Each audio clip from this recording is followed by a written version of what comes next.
Hello, welcome to my channel. Welcome to my car. I'm not going anywhere. I'm just gonna have lunch today in my car because I really wanted to get out of my office for a little bit. A couple of reasons. Number one, we've been like crazy busy this morning. And number two, it is freezing in there. It is the middle of August outside and it feels like it's, you know, January inside my office. I wore a long sleeve shirt today to go to work because I was like, ooh, it's gonna be super chilly in my office, so I think I'm just gonna, I'm also taking some Advil because I have a screeching headache. Advil doesn't sponsor my channel, BT dubs. Alright. So thanks for joining me for a little lunchtime chat and review. I am leaning over here. So today's lunch special consists of chili with some cheese. I know you're excited about that. I know I am. I love this chili recipe. And if you guys ever want just like a really simple chili recipe, Pioneer Woman's simple chili recipe is great. I make it without any beans because I don't like chili with beans. Anyway, I like it with taco chips, and I'm having a little bit of water just because, you know, it's important to stay hydrated. Really is, especially in the August months. And I don't have the air running right now, so I might regret this in about 10 minutes. But right now, I'm just gonna eat a little chili with my taco chip. If I can get any chili on my taco chip. Ooh, I got some, and some cheese. Yay, me.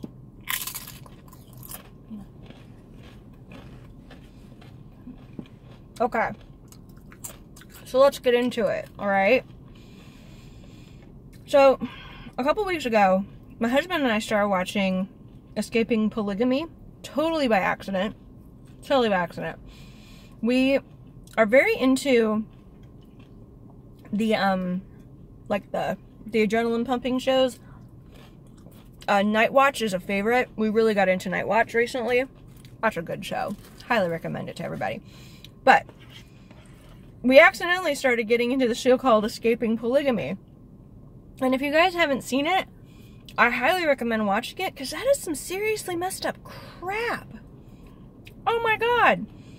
So, I was doing a little research about it today because I wanted to talk about it. And I think my coworker is driving by and watching me talk to myself and is kind of amused. Not that I would blame her. I'm very entertaining. So it's about these three women who actually, it's based on these three women who actually turned out, I didn't know this, they're sisters. Like the main three girls are, I think two of them are full sisters and one of them is a half sister.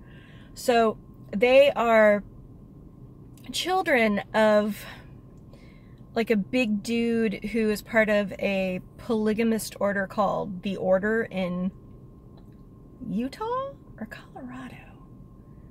It's one of those states. I feel like it's Utah.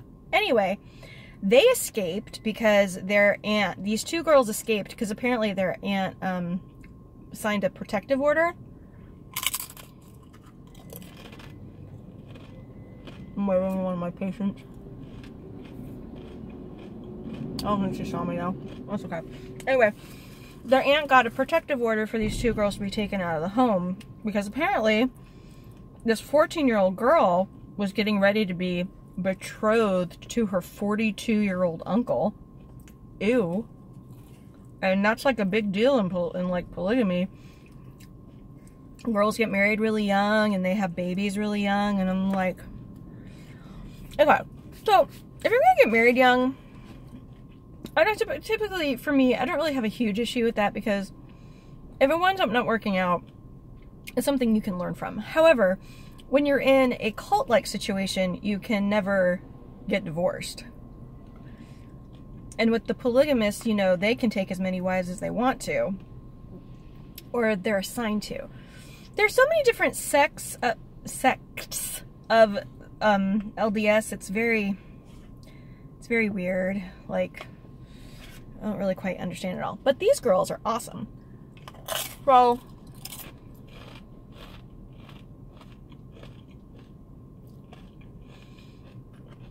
so they have, like, I think it's a Facebook page when people that are in like polygamous cults reach out to them and say, I really want to meet you, I need your help escaping polygamy, I just need help getting out. And a lot of it has to do with just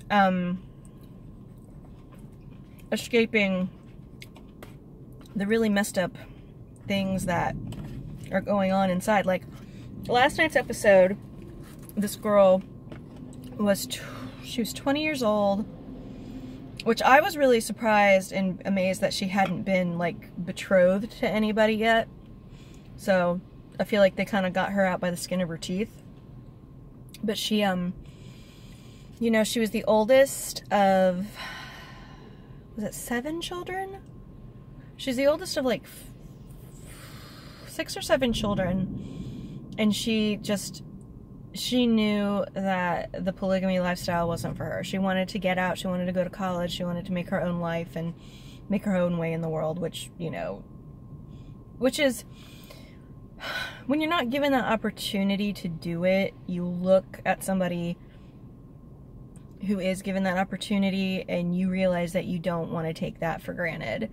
So this girl just needed help getting out. And I felt really bad for her because she was basically being, she's going to be shunned by her whole family. Oh, for fab. I'm a Christian, but I will say this.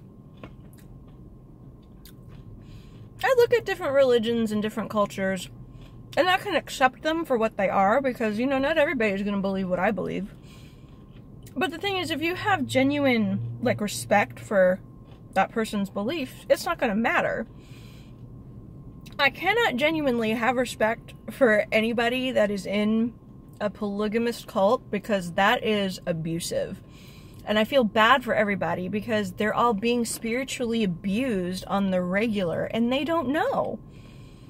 And it's like the smart ones know. It's like, oh yeah, we're totally going to get out. I mean, we're getting out of it. You have to get out of it. And it's like, yeah, their lives might be a little difficult in the beginning and at first, but the thing is,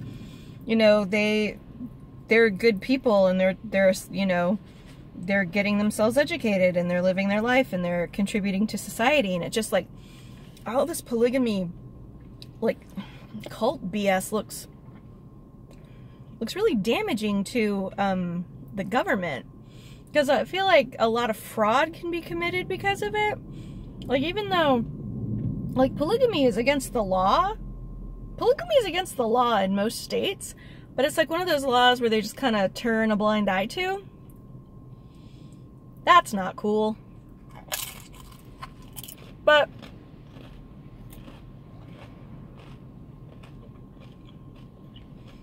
sorry, those chilies are really good. Oh my god, it's thunder, y'all. Did you hear that? That's crazy. That was nutty for sure. Okay, so they help this girl escape. They, they get her bedding and they get her dresser and all of her stuff.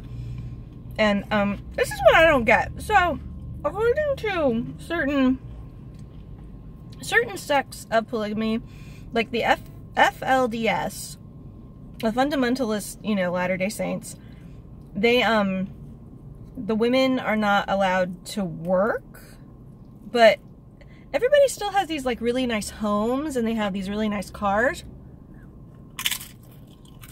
I'll be honest, I don't understand. How is that possible? Don't you have to, buy a car and pay for insurance? I don't get that either. I get it. I just don't understand. I just don't understand how it works. This girl, her father had sadly been sent away. I'm not really sure what happened. They sent him away. And it was really sad. He died. He died at 53 and didn't have his family around. That was so sad. But then I'm thinking, well, if he died, who is financially taking care of the other family? Are you working? But apparently it doesn't look like they do work. And It's so strange. It's so strange. But I have to give her a lot of credit. I mean, it took guts to do what she did. She, like, straight up, you know, she told her mom that she loved her, and her mom told her that she would pray for her, and then, you know, she took off, and she wanted to say goodbye to her siblings, so she figured out where they were staying.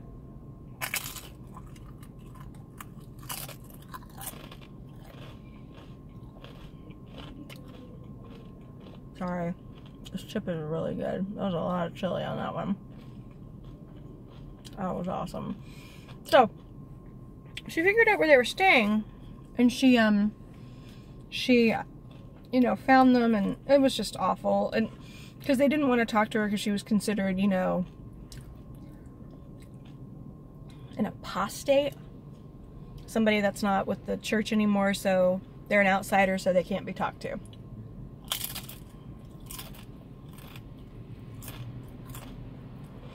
I'm like, wow. Y'all, did you hear that? That was nuts. So, I mean, that took a lot of guts.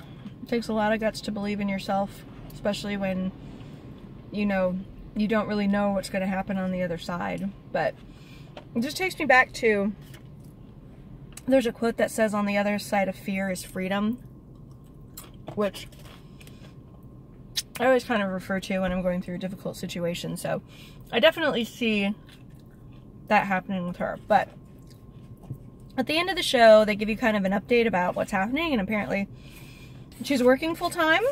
I don't know as what, but she's also going to school, which I'm totally jazzed for, because, you know, education is amazing. So I'm happy about that. But I was doing all this research last night about the women that help other people, and it's not just other women that they help escape polygamy. I think one of the first episodes that my husband and I watched was this guy who was trying to get out of the polygamy, can't remember if it was FDLS or if it was another one, but he was escaping with his whole family, and his whole family consisted of his 2 wives and his 10 children. Now, they were kind of cool, because he even knew, he like straight up said, I don't think polygamy as a lifestyle as a religion is, you know, is right. So, technically, he's in this situation where he's married. Oh, and here's the thing. He has 2 wives, but his wives are sisters. So, it's like, he moved all the families out, and he understands that he's legally married to one and not the other, so he's basically trying to, you know, take care of 2 families. So my husband told me, I fell asleep. He told me that at the end of that one, they got, you know, he was able to get them into separate homes that were close to each other, but apparently his second wife's home is a lot smaller than his first wife's home. So, and I was like, ooh, well, that's interesting. So it's just, you know, it's a bad situation. But, sorry, I'm trying to get back to the Christensen sisters. I think that's their last name. At least one of them is Christensen, but I think they're all married. They're all married to, so one of them is her last name is Christensen. But I didn't know this, that when they escaped, it was Jessica and her little sister, Andrea, and when they escaped, they, you know, Andrea was taken into foster care. They were both taken into foster care, and they were separated from each other. And apparently, they had this ongoing custody battle, and there was an investigation done, and the investigation revealed that the girls had been neglected and sexually abused. So, and apparently, this happened like in the early 2000s. So in the early 2000s, okay, I can understand why I wasn't paying attention to the news at the time, because I had a baby in the early 2000s that I was trying to take care of, so I wasn't paying attention to. Because apparently it was like this whole, This whole, it was like on television about how bad it was and everything. So, but I have to give them, like, oodles of credit for escaping. Because when they escaped, they were children. They were 14 and 16, or 12 and 14. So that takes courage.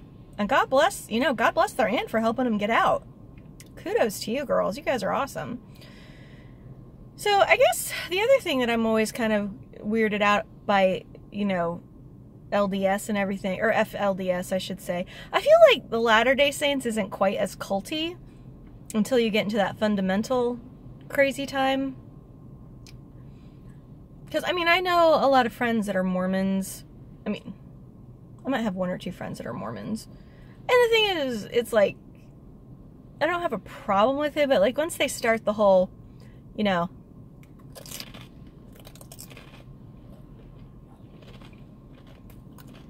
coming to my house trying to steer me in the right direction, that's when I'm like, whoa, okay. You can come to my home, you can eat my food, we can watch television, but don't start talking to me about how your religion is better than my religion. I take serious offense to that. But like I said before, you and I can still be friends. You can be part of whatever you want, but do not try. But don't talk to me about how great yours is and try to pull me over to the other side, because that's not going to happen. I stand very firm in my faith about a lot of things. That's one of them. I mean, I'll respect you, you know, I'll respect you as long as you respect me. That's really what it boils down to. So there's that. But, and let's see. There's something else I was going to say about it. Okay. I don't understand polygamy as a religion, or as part of a religion. Because I'm like, why would you want to have more than one spouse? You know? I feel like that's a lot of work. Not only the intimacy aspect of it, but just like the work aspect of it. It's like, if you're gonna have more than one wife and more than, you know, more than 2 children, and your wife isn't gonna work, like, what are you gonna do? Like, you have like 1 million mouths to feed. It's like, what kind of jobs are you suited to do? Because apparently it sounds like you don't get a whole lot of education.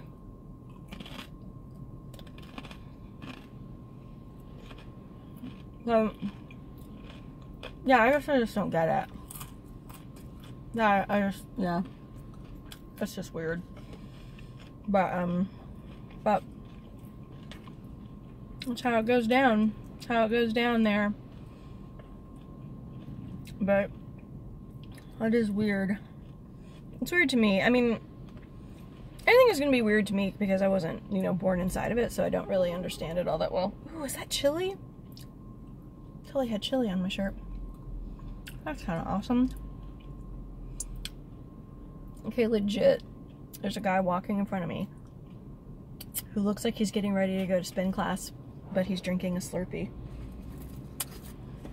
That's savage right there. For reals. It is raining so hard. Like, I don't even want to get out of my car and walk back to my office, even though it's like, I'll get wet for like maybe 2.5 seconds. But still, I'm just like, I don't want to go.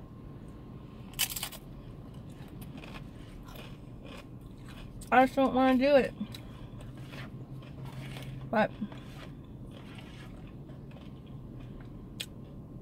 that's it.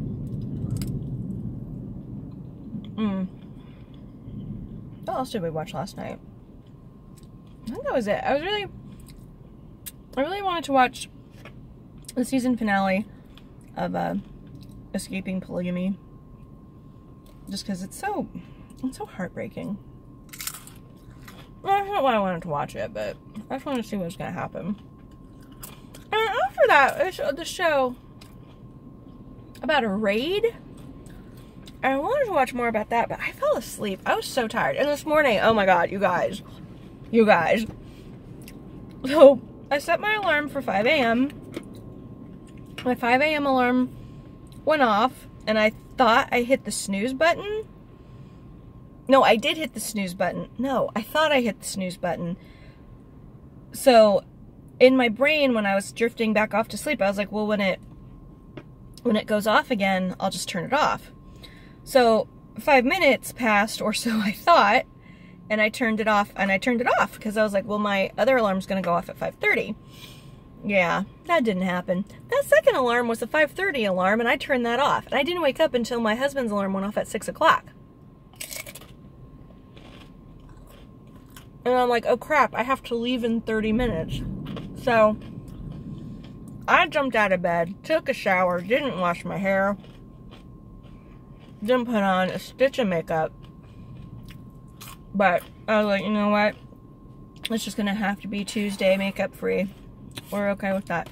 I mean, I brought it with me to work, but it was like as soon as I hit the door at work, I just started in on it. Because you know, Tuesday mornings are pretty lean. You know, it's just usually one therapist until about 9 a.m. And then it gets a little busier, but it was pretty lean this morning. But because of that, I was able to like get a crap ton of work done, which is always good. So I came in and I just like hit the ground running. I was like scanning stuff, calling people, trying to get stuff taken care of, and you know, like you do when you have a job. But I felt really bad. Like my regular caregiver who watches my son, she's taking the next couple of days off, and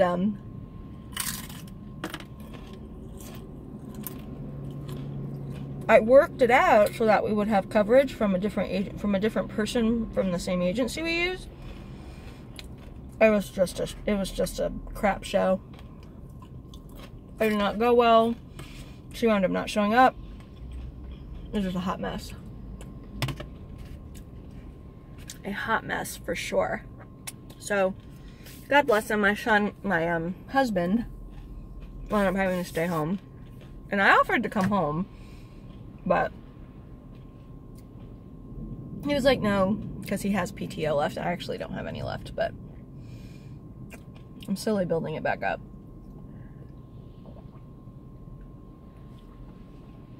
So I'm trying to get back on my my diet regime, as you were. I don't even want to say diet. It's just like peach. I've been having a very difficult time with food lately. But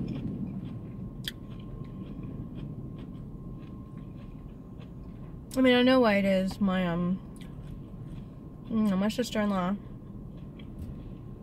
unfortunately passed. And, you know, food has always been the thing that I use to kind of deal with everything in my life. Happy, sad, bored, all that. All those emotions. So, I read something today that was making me see what I'm doing to myself. Really what it boils down to is that I'm really feeling sorry for myself. I want to say that now.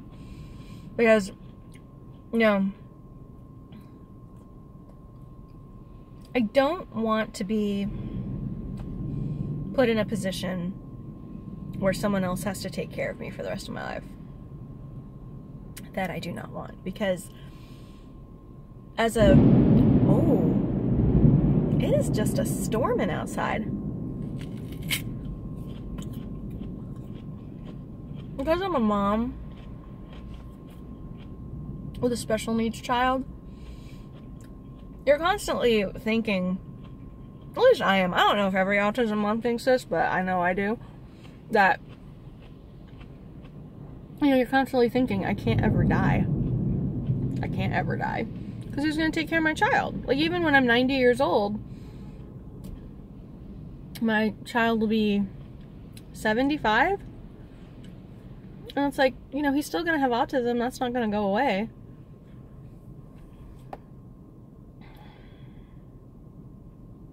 There was oh, what was it? I feel like it was a PBS movie I saw. It was about this filmmaker who was from Texas. And she was doing a documentary about her family and about how autism was in her family. And really the thing that got me, this was the thing that got me so upset, was that the mom outlived her one child, and that was the child that had the autism. And it was difficult because I don't want to be put in that position. I don't even want to talk about it right now. So we're going to talk about my peach and how crunchy it is. About how I should probably be wrapping this up because I've been rambling for a good 26 minutes. Talking about polygamy and, you know, various other things. Anyway, I'm going to finish my peach and maybe close my eyes for a little bit. And maybe brave this water going back into my office. Alright guys, thanks for having lunch with me. I really appreciate it. It was a good time. We should do this again. Okay, peace out. Love yourselves, love each other. Bye!